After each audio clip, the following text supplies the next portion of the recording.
لله رب العالمين والصلاة والسلام على رسول الله صادق الأمين وعلى آله وصحبه وسلم ولعنة الله على أعدائهم أجمعين. وقد قال الله تبارك وتعالى في شأن حبيبه إن الله وملائكته يصلون على النبي يا أيها الذين آمنوا صلوا عليه وسلموا تسليما. اللهم صل على محمد وآل محمد. جو بزرگوں کا ماتم آج ہم کو کرنا ہے، جو بزرگوں کا ماتم آج ہم کو کرنا ہے. ایک موسی قاسم، ایک غم ابو طالب. ایک موسی قاسم، ایک غم ابو طالب. ان کا غم پیغمبر نے سال بھر منایا ہے. ان کا غم پیغمبر نے سال بھر منایا ہے. سنت محمد ہے ماتم ابو طالب. سنت محمد ہے ماتم ابو طالب. جناب ابو طالب علیہ السلام کی شہادت ہے. نہایت اختصار کے ساتھ چند استاد قیام آدمی کے بانی دین کا نگہبان ابو طالب ہے. جو نہ اترے گا وحساب ابو طالب ہے. معنی سورہ رحمان ابو طالب ہے. بیت میں مومنین کے معنی سورہ رحمان ابو طالب ہے. کل ایمان کا ایمان ابو طالب ہے. کل ایمان کا ایمان ابو طالب ہے. بیت میں حضرات یہ نہ ہوتے تو نبی ہوتے، نہ قرآن ہوتا. نعمتیں ملتی کسے، کون مسلمان ہوتا. اور خاص سیرت طیبہ ابو طالب علیہ السلام کی کہ پرچم نصرت اسلام سجایا تم نے. اپنی چھاتی پہ محمد کو سلایا تم نے. گھٹنیوں چلنا شریعت کو سکھایا تم نے. اپنے بیٹوں کو علمدار بنایا تم نے. اپنے بیٹوں کو علمدار بنایا تم نے. بیت میں حضرات مشہور بیت ہے کہ ٹوٹنے والا تیرے خون میں دھاگا ہی نہیں، کوئی بچہ تیرا میدان سے بھاگا نہیں.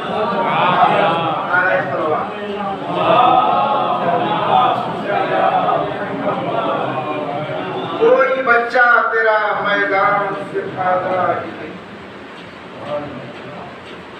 جب کہ تھے شعب میں محصور شہے عرش رخار. پیغمبر اکرم کو جس مقام پر قید کیا گیا تھا خاندان رسالت کے ساتھ شیخ ابی طالب، جب کہ تھے شعب میں محصور شہے عرش رخار. بن گیا تیرا عمل عشق و وفا کا معیار. یاد ہے خوف کی راتوں میں وہ تیرا ایثار. تھے عرب قتل محمد کے لیے جب تیار. اے ابو طالب اپنے فرزندوں کو یوں در سے وفا دیتا تھا، رات کو بستر احمد پہ سڑا دیتا تھا. ابھی قسم بھائی نے کہا کہ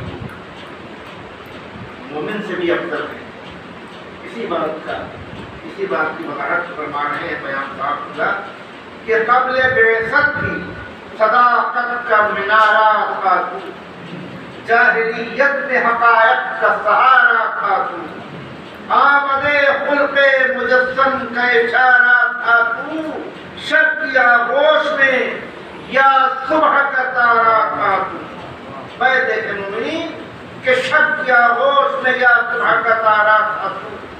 مرکز خیر تھا تو، خیر بشر سے پہلے مرکز خیر تھا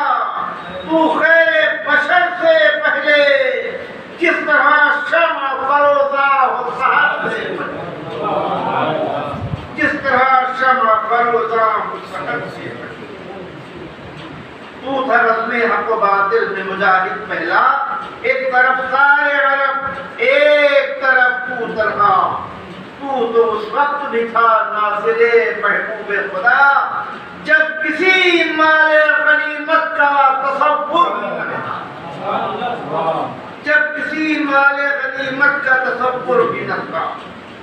بات اتنی ہی نہیں ہے کہ مسلمان تھا تو، کل ایمان تھا، پسر سابق الایمان تھا، لیکن یہ افسوس کہ ناپسندیدہ تھے جن کو تیرے ایثار و وفا، وہی منافق وہی غدار، ناپسندیدہ تھے جن کو تیرے ایثار و وفا، ناگوارا تھی جنہیں نصرت محبوب خدا، کہہ کے کافر تجھے خوش ہوتے ہیں وہ اہل ریا، اس کے احسان فراموش زمانے کی ہوا، دل کے گوشوں میں کہیں بغض نبی باقی ہے، شکل بدلی ہے مگر ابو لہبی باقی ہے، شکل بدلی ہے مگر ابو لہبی باقی ہے۔ اے ابو طالب ایمان سیر میں انتظار، کیوں تو پھیلائے ہیں دنیا میں روایات کے جال، پھر بھی چھپتا ہے کہیں تیری صداقت کا جمال، تیرا کردار یہ کرتا ہے زمانے سے سوال، بولو ایمان سے ایمان کسے کہتے ہیں، میں ہوں کافر تو مسلمان کسے کہتے ہیں، میں ہوں کافر تو مسلمان۔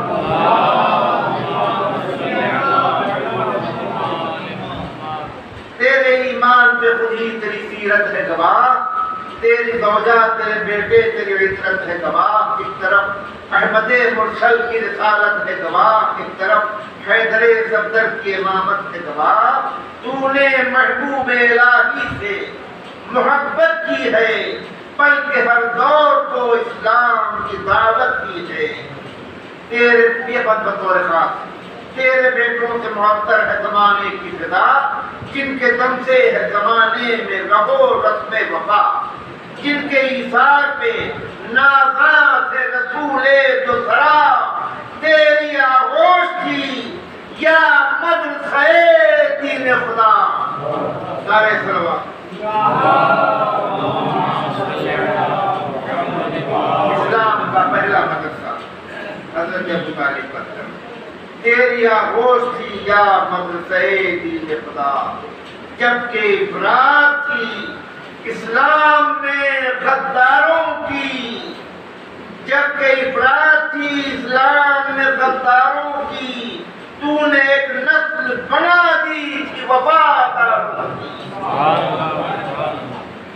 آخری کے دو بدمونی مسائل کے کہ تیری حیبت سے ڈرا کرتے تھے سب کفر خصال، تیرے اسے ہی بچھائے گئے یوں ظلم کے جال، زندگی ہو گئی سرکار دو عالم کی وبال، سال غم بہرے پیمبر تھا تیری موت کا سال، یوں بڑھا سلسلے ظلم و جفا تیرے بعد، جان مکہ نے وطن چھوڑ دیا تیرے بعد، شیخ بطحا تیری آغوش طہارت پہ فدا، آپ سب حضرات کی طرف سے میں سلام پیش کرتا ہوں بارگاہ ابو طالب میں کہ شیخ بطحا تیری آغوش طہارت پہ فدا، اے پیمبر کے مربی تیری عظمت پہ فدا، اے حرم کے متولی تیری حرمت پہ فدا،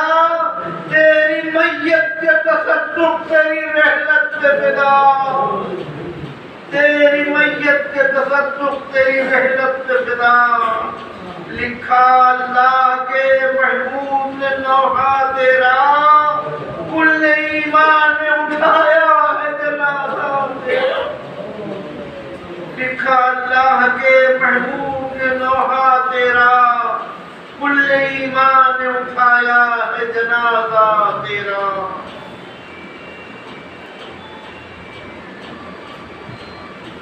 چل اختصار کے ساتھ چل میرے ساتھ میں ہمارے ساتھ بابت اور شہادت مقام کی قیادت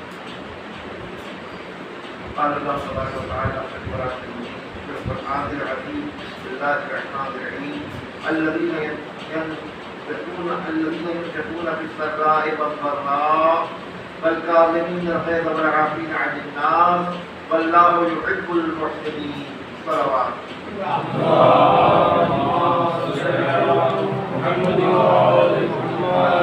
ارشاد حضرت احدیت ہے اپنی اس کتاب محکم میں جو بندوں کے لیے سرچشمہ ہدایت ہے، فرماتا ہے کہ جو لوگ کشائش و تنگدستی میں نیک سلوک کرتے ہیں، اپنے غصے کو روک لیا کرتے ہیں اور میرے بندوں کو معاف کر دیا کرتے ہیں، اللہ ایسے ہی احسان کرنے والوں کو دوست رکھتا ہے۔ حضرات، عقل سلیم بھی یہی نتیجہ نکالتی ہے کہ تنگدستی کی حالت میں اپنے نفس پر دوسرے کی حاجت کو مقدم کرنا احسان عظیمہ میں شامل ہے، اور اپنے جذبات نفس کو روک کر اور غصے کو کنٹرول کر کے کسی کی غلطی کو معاف کر دینے کے نتیجے میں خدا مند عالم اس کا دوست ہو جاتا ہے۔ اب خدا کی ہر شے اس بندے کے لیے حاضر ہے، جنت کوثر سب اس کے اختیار میں ہے۔ اس کا دوست خدا کا دوست، اس کا دشمن خدا کا دشمن ہے۔ دنیا میں کون انکار کر سکتا ہے کہ اہل بیت طاہرین علیہ السلام میں یہ صفات نہ تھی؟ پھر کیوں نہ شفاعت تقسیم جنت و نار سب پر ان کو اختیار کامل حاصل ہو؟ یہ خدا کے دوست ہو گئے اور خدا کی ہر شے ان کی ہو گئی۔ اور اسی لیے آپ تمام حضرات مومنین کرام ہر اس شخص سے محبت رکھتے ہیں جس سے اہل بیت طاہرین کو الفت ہے، اور اس شخص سے اپنے کو بچاتے ہیں جو اہل بیت طاہرین سے دور کہا یا دور ہے۔ چونکہ عنوان بیان میں تحمل غیظ اور ضبط و غضب یعنی غصے پر قابو پا لینا صفت خاص کا نمایاں طور پر ذکر ہوا ہے، لہذا صفت علم خاندان رسالت کا جوہر قرار پایا۔ رسول خدا کا ہر جانشین اہل بیت طاہرین کے ہر فرد میں یہ جلوہ خاص نمایاں رہا، لیکن اس سلسلہ طاہرہ کی ایک ذات مقدسہ میں اس صفت علم و قصد کا وہ ظہور ہوا کہ یہی نام ہو گیا، اور دنیا اسلام نے ہمارے ساتویں امام کو اسی اسم گرامی یعنی موسیٰ علیہ السلام کو خاص لفظ کاذب سے یاد کیا۔ ہمارا یہ معصوم پیشوا اس آیت کریمہ کی مکمل تصویر اور مجسم تفسیر تھا۔ ہمارے ساتھ میں امام حضرت موسیٰ کاذب علیہ السلام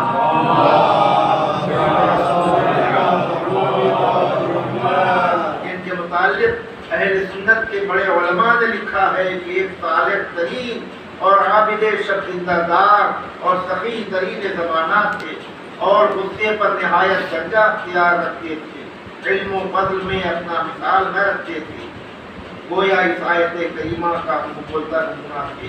سخاوت کا یہ عالم تھا کہ آج تک روضہ مبارک باب الحوائج مشہور ہے۔ جب دیا حاجت کے موافق دیا، آپ کے وجود و برکات صرف دوستوں تک محدود نہ تھے بلکہ اپنے دشمنوں پر بھی عنایتیں ایسی فرمائیں کہ دنیا یاد رکھتی ہے۔ رحمت للعالمین کے اس ساتویں جانشین نے تو خود کو ایذا پہنچانے والوں پر بھی وہ مہربانیاں فرمائی ہیں کہ دنیا انگشت بدندہ ہے۔ یہ تمام واقعات میں پیش کر رہا ہوں مولانا سید سلیم اکبر مہدی جرمنی صاحب کا جواہر الخیرات، اور آپ اگر جانتے ہیں مجھے اس بات کی سعادت حاصل ہے کہ وہ بیانات کم دریافت سے آتے ہیں تاکہ اہل بیت کہہ کے پوچھا مخصوص طور سے سامنے آتا ہے۔ یاد کیجیے اس واقعے کو جب سلطنت بنی عباس کے ظالم خلیفہ ہارون رشید مرحوم کو دشمنان اسلام نے یہ خبریں پہنچائیں کہ امام جعفر صادق علیہ السلام کی یادگار ہم شیعوں کے ساتھ میں امام حضرت موسیٰ کاظم علیہ السلام کی طرف خلق خدا کا لگاؤ بڑھتا جا رہا ہے، تو ہارون مرحوم نے امام کاظم کے بھتیجے کو کہ ان کا نام محمد ابن اسماعیل ابن امام صادق تھا، تو خط لکھ کر اپنے پاس بلوایا۔ آپ حضرات واقف ہوئے کہ محمد ابن اسماعیل کون ہے؟ یہ وہی ہے آدھی ٹرین جو 6 ماہ تک مانتی ہے، اس کے بعد گمراہ ہو جاتی ہے، غالباً اس کے آدمی محمد ابن اسماعیل جو ساتویں امام کا بھتیجا، محمد ابن اسماعیل اس فرمان شاہی کو وحی الہی سمجھ کر مارے خوشی سے ایک ایک کو دکھاتا تھا اور فخر سے کہتا کہ خلیفہ نے مجھے بلایا ہے، مگر تنگدستی سے سامان سفر مہیا نہ ہوا، یہاں تک کہ قرض لینے کی تدبیریں بھی ناکام ہو گئی۔ آخر مشکل کشا کے وارث امام موسیٰ کاظم علیہ السلام نے اسے طلب کر دیا،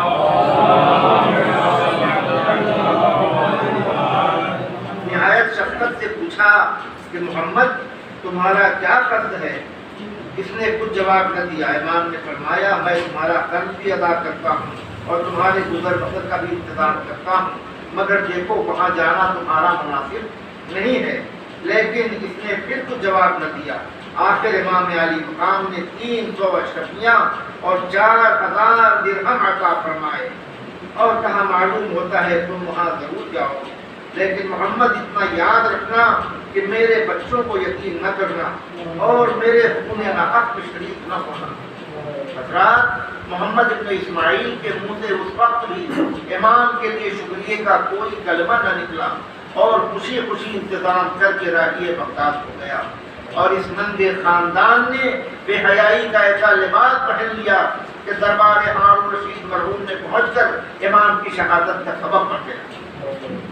ادھر مدینہ طیبہ میں امام موسیٰ کاظم علیہ السلام ظالم حکومت بنی عباس کے رشک و حسد اور اندیشہ مظالم سے اپنا یہ شیبہ اختیار کر لیتے ہیں کہ سوائے عبادت خدا اور زیارت قبر رسول گھر سے بالکل نہیں نکلتے اور خاموش زندگی بسر کرتے ہیں، مگر باوجود اس احتیاط کے بھی اس ہادی برحق کو مسلسل تکلیفیں پہنچائی گئیں اور نور خدا کی شمع ہدایت کو بجھانے کی تدبیر کی گئی۔ شاید لوگوں کو یہ معلوم نہ تھا کتنا غلط تصور ذہن یزید میں تھا، انوار قید ہوں گے زندان کی تیر کی۔ سن 164 ہجری کا واقعہ ہے کہ جب مہدی بن منصور نے حضرت امام موسیٰ کاظم پر ظلم و ستم کی ابتدا کی اور امام کو مکے سے بغداد بلا کر قید کر دیا گیا۔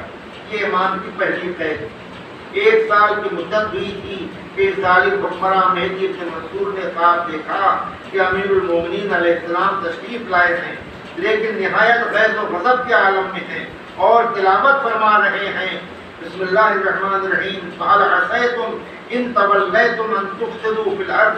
یہ خواب دیکھ کر اپنے وزیر ربیع کو امام کے حاضر کرنے کا حکم دیا۔ ربیع کہتا ہے جیسے ہی میں قید خانے میں پہنچا دیکھا کہ امام موسیٰ کاظم علیہ السلام کے زبان مبارک پر یہی آیت تلاوت کی جا رہی ہے۔ یہ ہے تصرفات امامت کے عالم کی۔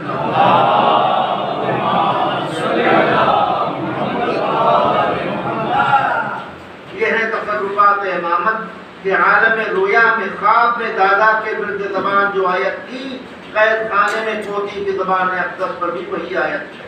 ثابت ہوا کہ بادشاہ نے جو کچھ خواب میں دیکھا تھا وہ تمام مناظر امام موسیٰ کاظم کے پیش نظر ہیں۔ حضرات جس کے دادا علی ابن ابی طالب کے زور نظر کا یہ عالم ہو کہ اپنے بستر پر معراج رسول کا بعینہ ہی معائنہ فرما لے، اس کے جانشین اور وارث کا کیا علم و کمال ہوگا۔ الغرض مومنین اس وقت مہدی عباسی نے حضرت کو بلا کر تحفے ہدیہ پیش کر کے رخصت کر دیا۔ اس کے بعد ہادی ابن مہدی نے 169 میں حضرت کو بلا کر قید کیا، مگر اسی طرح کا خواب دیکھ کر رہا کر دیا۔ لیکن جیسے ہی ہارون رشید مرحوم کا زمانہ آیا اس نے سادات کرام پر بہت زیادہ ظلم و ستم شروع کیے۔ ہارون مرحوم حج کے بہانے مکے آیا اور یہاں سے حضرت کا عزت و احترام دیکھ کر دل ہی دل میں بہت زیادہ جوش کھانے لگا، اور ادھر محمد ابن اسماعیل کی فتنہ انگیز خبروں کا یقین بھی ہونے لگا۔ ایک روز اس نے امام کاظم کو بلا کر سوال کیا فرزند رسول ذرا یہ تو بتائیے لوگ اس قدر آپ کی جانب کیوں مائل ہوتے ہیں؟ امام نے فرمایا سنو میں دلوں کا امام ہوں، تم جسموں کے بادشاہ ہو۔ میں دلوں کا امام ہوں، تم جسموں کے بادشاہ ہو۔ یہ برجستہ جواب سن کر اس کی آتش حسد اور زیادہ بڑھ گئی۔ بعجلت مدینہ پہنچا۔ عزاداروں لکھا ہے کہ 20ویں شوال سن 179 ہجری کو امام کاظم علیہ السلام جب روضہ رسول میں مصروف عبادت سے ملازمین سلطانی ریسمان ظلم و ستم لے کر پہنچ گئے، ابھی امام کی نماز تمام نہ ہوئی تھی کہ مشکل کشا کے پوتے کو گرفتار کر لیا گیا اور مسجد سے لے چلے۔ امام نے حلم و صبر سے کام لیا، لیکن رخصت ہوتے وقت مزار رسول سے مخاطب ہو کر عرض کی، اے جد بزرگوار، آپ ملاحظہ فرما رہے ہیں کہ یہ امت جفاکار آپ کے اہل بیت پر کیسے مظالم ڈھا رہی ہے۔ عزاداروں، مظلوم کربلا نے بھی اپنے سفر آخری کے وقت ایسے ہی کلمات سے اپنے نانا کو رخصت کیا تھا، لیکن فرق یہ ہے کہ امام حسین روضہ رسول سے رخصت ہو کر شریعت قلعے پر تشریف لائے تھے، بنی ہاشم سے رخصت ہو کر بھائی بہن اور بچوں کو ساتھ لے کر روانہ ہوئے، لیکن یہاں سپاہ ہارونی کے قیدی ہمارے ساتھ میں امام رسول اللہ کی مزار پر گرفتار کیے گئے اور قید ہو کر سیدھے بصرہ کی جانب روانہ کر دیے گئے، اور اپنے کم سن بچے ہمارے آٹھویں امام حضرت علی رضا علیہ السلام سے بھی ملنے نہ پائے۔ اہل مسجد امام کاظم کی شان یسیری دیکھ کر روتے تھے، مگر ظالم خلیفہ بنی عباس ہارون رشید مرحوم کے خوف سے کوئی بھی حضرت کے قریب نہ آتا تھا۔ عزاداروں، اس ظالم ہارون رشید مرحوم نے اس وقت 2 محفلیں تیار کرائیں، ایک جانب بصرہ روانہ کی جس میں حضرت کو قید کیا گیا تھا، دوسری کوفے کی طرف بھیج دی گئی تاکہ اہل مدینہ کو معلوم نہ ہو سکے کہ ہمارے امام زمانہ کی سواری کدھر تھی۔ سات ذیقات کو حضرت بصرہ پہنچے، یہاں ہارون کا چچازاد بھائی عیسیٰ ابن جعفر حاکم تھا، اس کے نام فرمان ہارونی پہنچا کہ جس قدر تکلیفیں ممکن ہو ہمارے اس قیدی کو دی جائیں۔ عزاداروں، عید الاضحیٰ کے موقع پر عیش و عشرت اور نقص و سرور کی آوازیں ہمارے ساتویں امام کے لیے تیر و شمشیر سے زیادہ تکلیف کا سبب بن رہی تھی، لیکن اس وقت بھی امام نے صبر و تحمل کے وہ جوہر دکھائے اور اپنے کو یوں صرف عبادت کر لیا گویا دنیا میں کچھ ہوتا ہی نہ تھا۔ روز بروز اسیری کی تکلیفیں امام پر بڑھائی جاتی رہی۔ عزاداروں، شب و روز میں صرف 2 مرتبہ قید خانے کا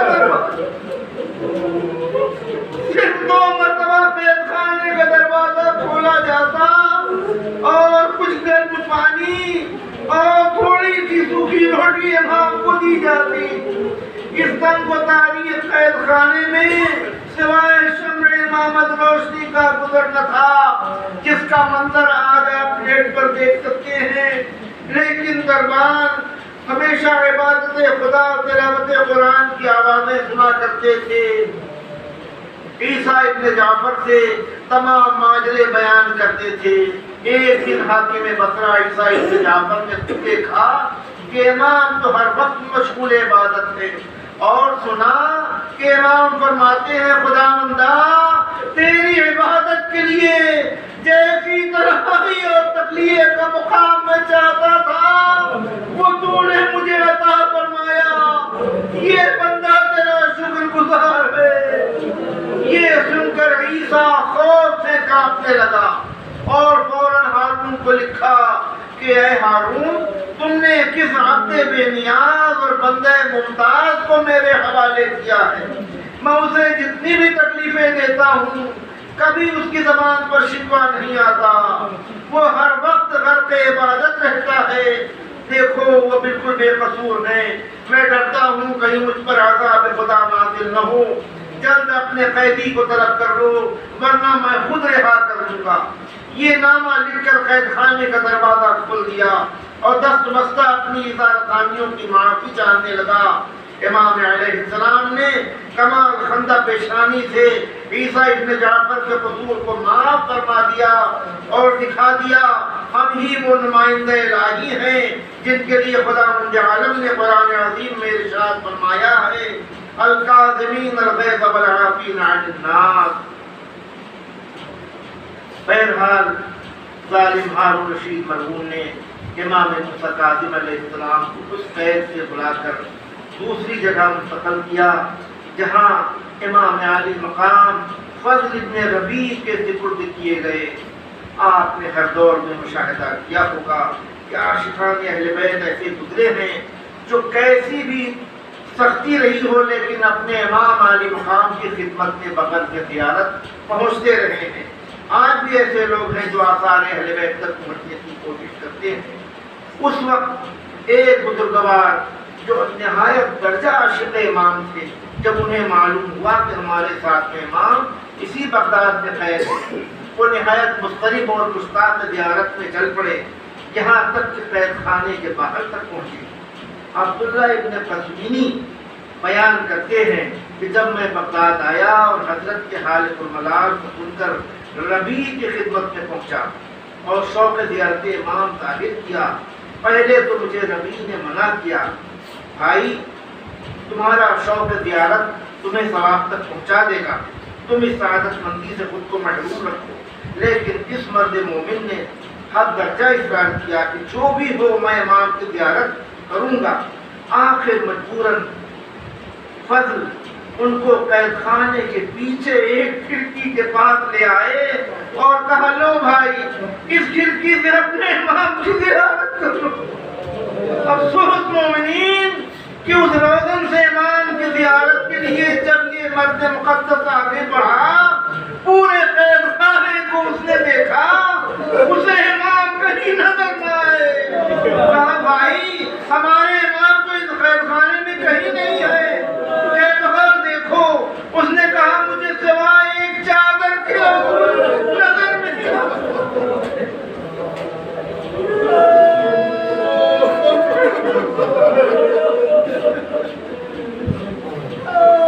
اس مرد بزرگوار نے اپنا سر پیٹ لیا اور کہا بھائی وہ چادر نہیں ہے بلکہ 14 سال کی مسلسل قید نے ہمارے امام کے جسم نازنین کو مثل ایک چادر کے مستقل کر دیا۔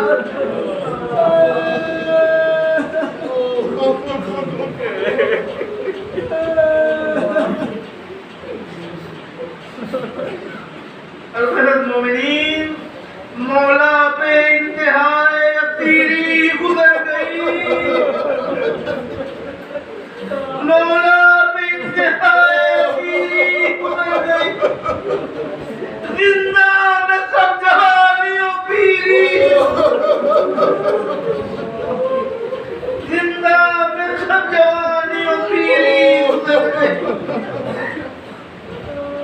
آخر ہارون رشید ملعون کے دور حکومت میں امام کو ان مسلسل تکالیف پر بھی جینا نہ ملا، اور ایک وقت وہ آیا کہ امام موسیٰ کاظم علیہ السلام کو مسیب ابن زبیر کی سپردگی میں دے کر ہندی بن شاہق لعین کو حکم دیا کہ امام کا کام تمام کر دے، اور خود نظام قتل سے بری ہونے کے لیے رقہ کی طرف اپنی روانگی کا اعلان کر دیا۔ اب ہمارے ساتھ میں امام مسیب کی نگرانی میں تھے جو ایک شیعہ اور محب امام تھے۔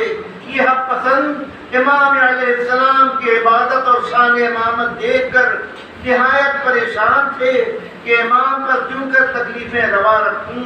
الغرض ایک دن امام عالی مقام نے مسیب کو طلب فرما کر کہا اے بھائی تم گھبراؤ نہیں، میری زندگی اب قریب ختم ہے، دیکھو میری شہادت کا وقت آ پہنچا، آج سے تیسرے روز میں اس دنیا سے رخصت ہو جاؤں گا۔ اے مسیب تم اتنا کرنا کہ جب میں تم سے پانی مانگوں اور پانی پیتے ہی میرے چہرے کا رنگ بار بار بدلنے لگے اور مجھے نفق ہو جائے تو سمجھ لینا کہ مجھے زہر حلال دے دیا گیا ہے، پھر مجھ سے کچھ کلام نہ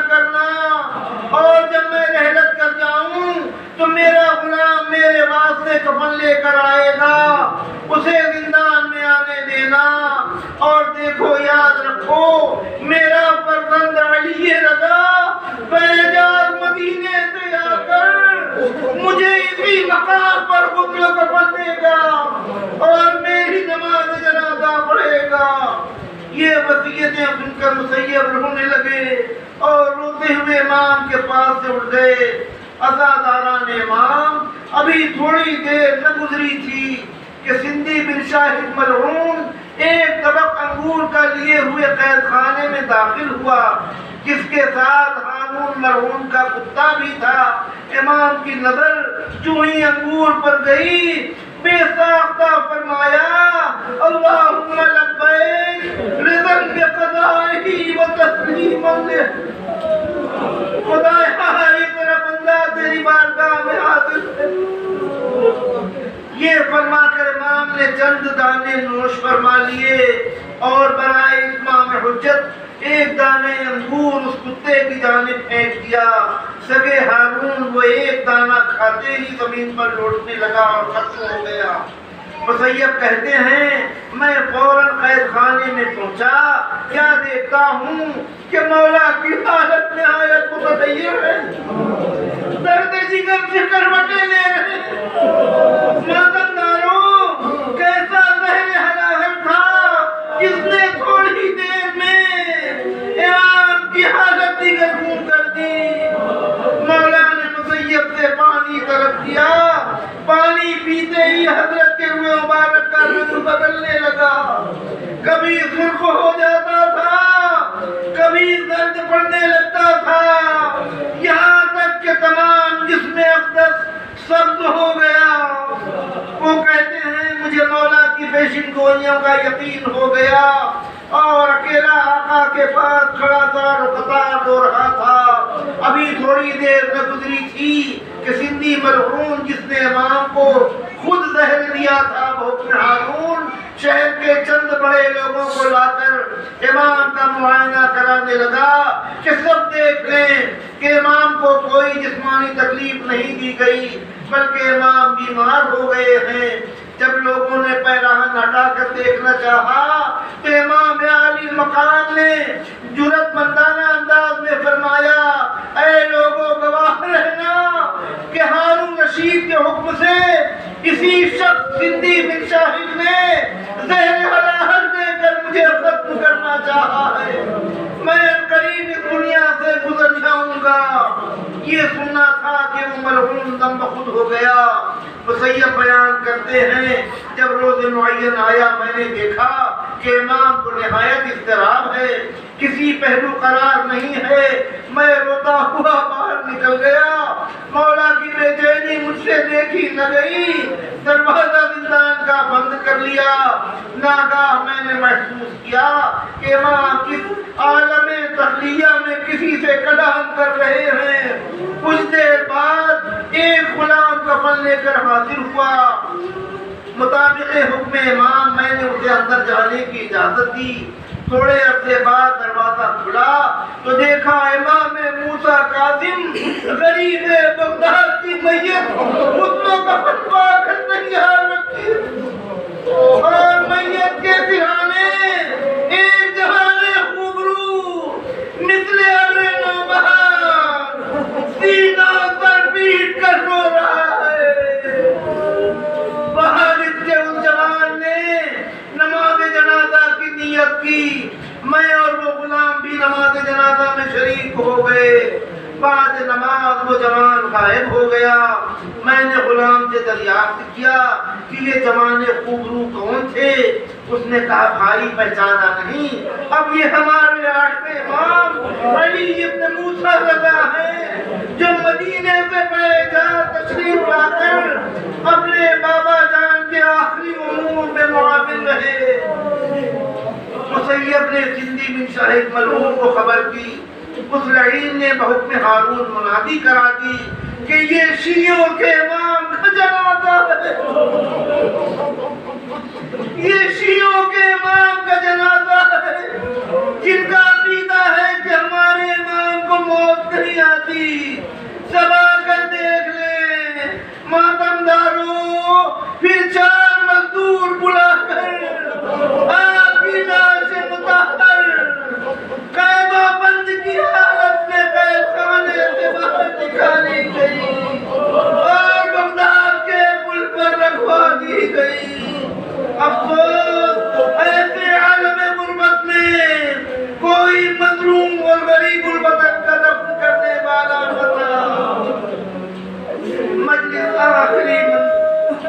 رہے ہیں عزادارو کہ جب اس واقعے کی خبر ہارون مرہون کے سگے بھائی سلیمان ابن ہادی کو پہنچی اور خبر دی گئی کہ امام غریب الوطن کی میت کو دفن کرنے کی اجازت کسی کو نہیں ہے، تو وہ نیک بخت روتا ہوا اپنے رفیقوں کے ہمراہ انہیں بغداد پر پہنچا اور دیکھا کہ مظلوم موسیٰ ابن جعفر کی میت اسی طرح زمین پر رکھ دی گئی ہے۔ سلیمان کو غیرت آئی اور خود امام کے دفن کا اہتمام کا اعلان کر دیا۔ شاہی نمائندوں نے اسے روکا مگر ہر چند منع کیا، لیکن یہ نہ مانا۔ افسوس کا مقام ہے کہ فرزند امام جعفر صادق اور ایسے عابد و زاہد کا جنازہ ہماری خرابت کے باوجود اس طرح زمین پر پڑی رہے۔ اب تو بغداد میں یہ خبر مشہور ہو گئی کہ چلو خود بادشاہ کا بھائی امام کے جنازے کو دفن کرنے کا انتظام کر رہا ہے۔ تمام مومنین اور عاشقان اہل بیت سرو پا برہنہ گریہ اتاری کرتے ہوئے پورے بغداد پر پہنچ گئے اور غریب الوطن امام جن کی ساری زندگی قید خانوں میں بے کسی کے عالم میں گزری، اب اس پر رونے کے لیے کئی ہزار چاہنے والے جمع ہو گئے۔ غریب بغداد کی لاش بڑے دھوم دھام سے اٹھائی گئی اور بیرون شہر مقبرے میں نہایت احترام سے دفن ہوئی، لیکن فریاد از غریبی فریادی حسین، مسافر کربلا کے لیے یہ بات محفوظ ہو گئی۔ نہ کوئی رونے والا، نہ غسل کفن دینے والا، نہ جنازہ اٹھانے والا، کفن کیسا لباس تک جس میں اقدس میں اتار لے گئے تھے۔ اور جن لوگوں کو رونے اور دفن کرنے کی حسرت تھی انہیں قید کر کے کوفہ اور شام میں در در پھرایا گیا۔ اس قدر محتاج میت تھی شہ دلگیر کی، تیر کا اندھا دے رہے تھے لاجواب۔ اس قدر محتاج میت تھی شہ دلگیر کی، تیر کا اندھا دے رہے تھے لاج اٹھانے کے لیے۔ الا لعنت اللہ علی القوم الظالمین۔